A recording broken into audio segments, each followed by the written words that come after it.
Ang kể rây cái năm tiêu mi bạch chi năm giờ mi hồ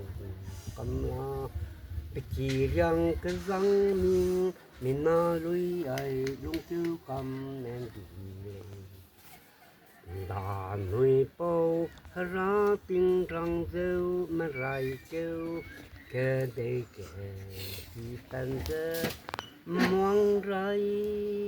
mi param him tui kam lam bat peu rêu giờ hing tu giờ pen nam na sang ge ram na lui ke lung anui pau zo kam en si na chi du hara chi lei ke si teu ke lu giờ ngau nei du ram na lui ke lung lei a leu rong tiếng lâu chi nei tại nói tung riêng mai nhang nuông mai chắc lâu mai riam năm tiếng ta về tôm cùng hơn giờ về kinh cà phê gì hạt bùm bêu nuôi tiêu đủ lâu ya rẻ ya làm cái riam năm cùng riêng cùi ra gà lấy anh nuôi nam dài gì sung đinh dừng dây ghé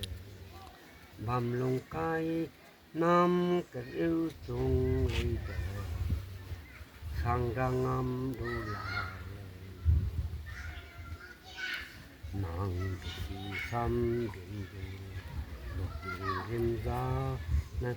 này lù xăm nên xuân giờ tầm yêu si suy hiểm ra rẻ sai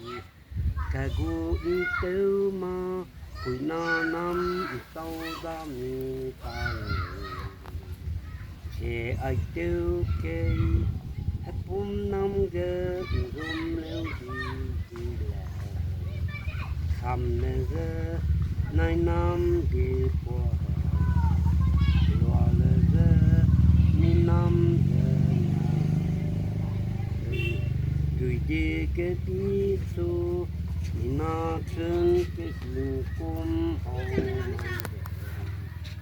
mi ta ha cái đây rồi nhà kẻ vì cung tê lui về phải chỉ nằm nông cao cái xăm điên tàu cái tê xăm giờ bung giờ anh mai càng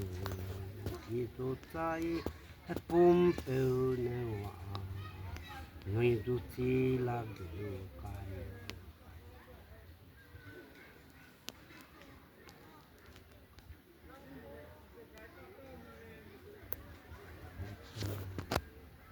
bùm bêu nèo du chi là điều cái chỉ mình nông cao cái xăm điên tàu cái tê xăm giờ bêu na kema kena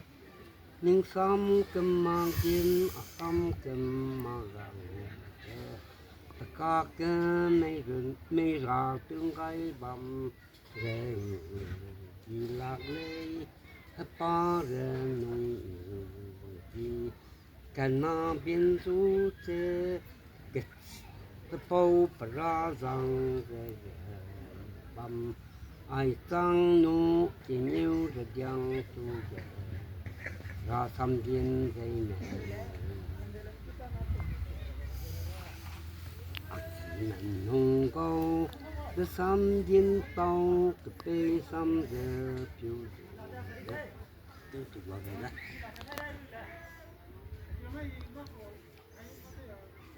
đi lạc lên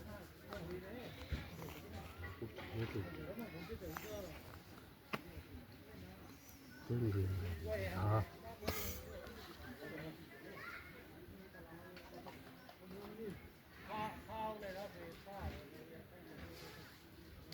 chỉ mình nông câu đưa xăm điên tàu cái tây xăm giờ phiêu đủ mà cái nè nhưng xăm cái mang điên xăm kim mà gạo có cái này ra tương gai bầm đèn vì lạc lệ rất ba rừng mùi vì cần mà biến du tê cái gì cần mà biến du tê cái bao bà ra rằng giờ ai tăng nu kỷ nhiêu để giang su về ra sam thiên dây nè chỉ nên sai những núi biên rải lâu những sai suy lùi lệ ra dây hiên lệ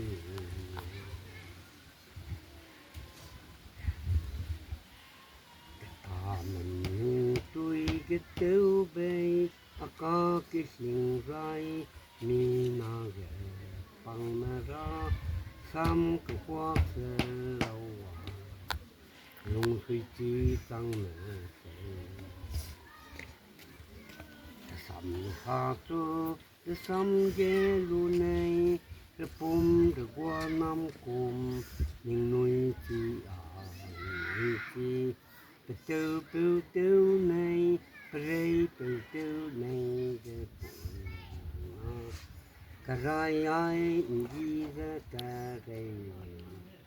rây lên sơ cái đó rau về ru ai men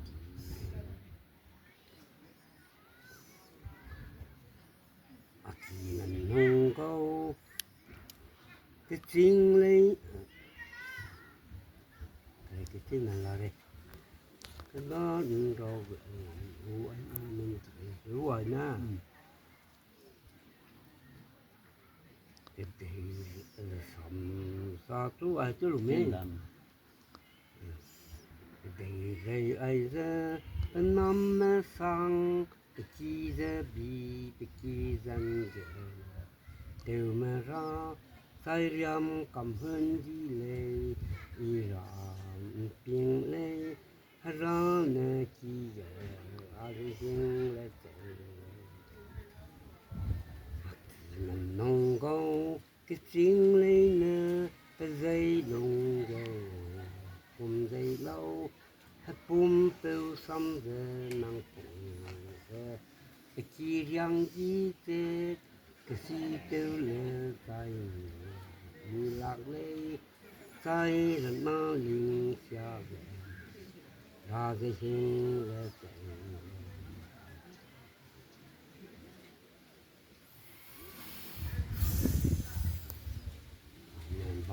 anh lưu ruộng tiêu tu tay thật mà liên xa ra cái hình lệ chạy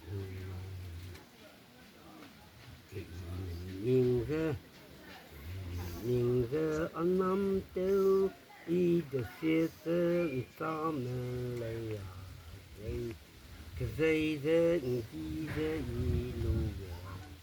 này cái gì tăng cái nên bầm anh lưu ruộng tiêu tu khi sim lung gần ta hồ bay lấy lung tu cầm tin chim hiu nay mi cả rồi thành cung ra bầm lung sỏi châu câu lưỡi hoàng tươi có mẹ chứ trên là sỏi đấy được sỏi đâu bự sỏi đâu bên nắm bên nào các cái bên kia nào bên xin nắm các cái từ nào các cái xe tiêu là cả bên luôn cái chỉ bảo xăm ra luôn nữa bảo lại ra chỉ ít đắt ra tiêu hạt ruộng này biết xăm này tiêu hay bên lều này ai mà nào nữa cái xe ít bên lông cùng ra ai á ở kia nào này xí này về ăn cầm này ăn nắm này về ní nắm hàng lục cầm ai luôn cái xe ít lông ra đó nữa rằng ai bên lưỡi cầm ra hôm nay bảo na bảo ra cái xe ít bên lều tiêu hay bảo lại